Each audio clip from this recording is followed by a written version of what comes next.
Tuanze na wewe. Nini unataka niwafanyie?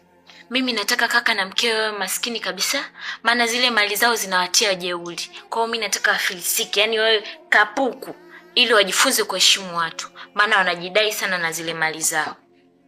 Na wewe unataka tuwafanyie nini? Mimi nataka wawe maskini. Inawezekana kuwafanyia yoyote. Na kwa kuwa wewe unataka, basi nikuhakikishie kwamba inawezekana. Boss, kuna tatizo? Doli, kampuni imepanga kupunguza wafanyakazi. Ndiyo. Na kwa masitiko makubwa sana, jina lako lipo kwenye orodha. What?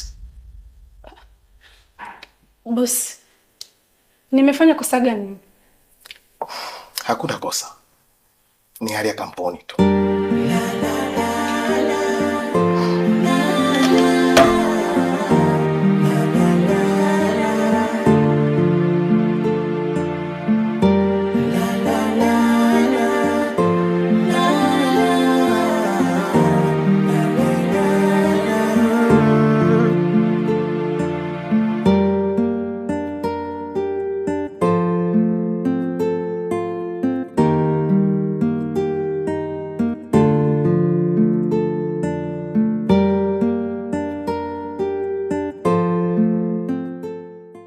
Doli, leo ni siku yako ya mwisho.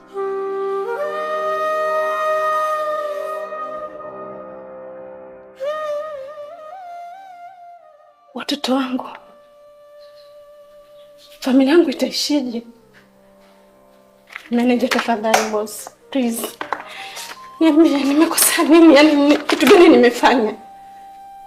Tafadhali. Haya ni maamuzi ya kampuni. Unaweza kuondoka sasa.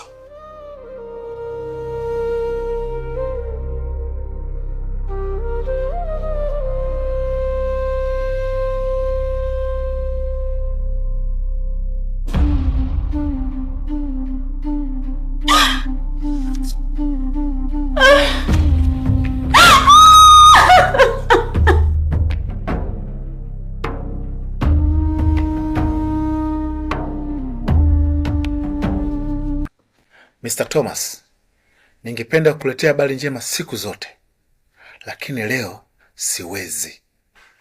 Naomba uipokee hii kama ilivyo.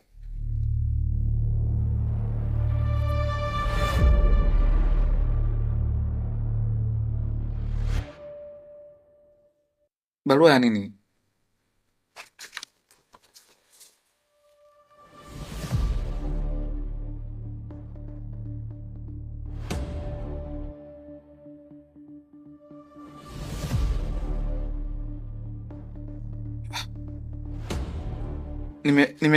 Nimefukuzwa kazi?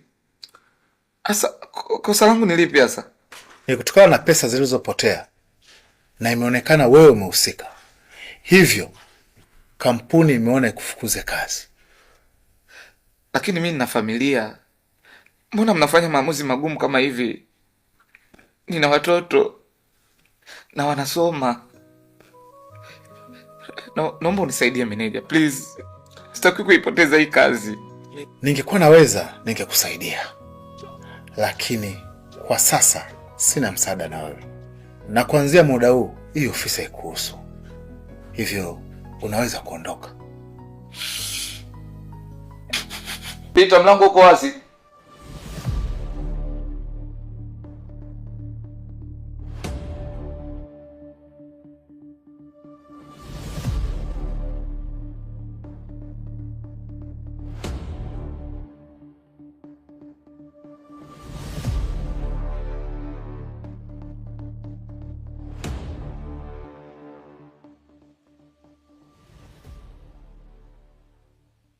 Karibuni.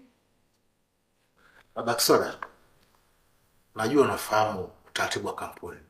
Ukishafukuzwa kosa la wizi, nini kinaendelea? Kampuni imenituma ukabidhi nyumba hii. Kuanzia sasa, hii ni nyumba ya kampuni.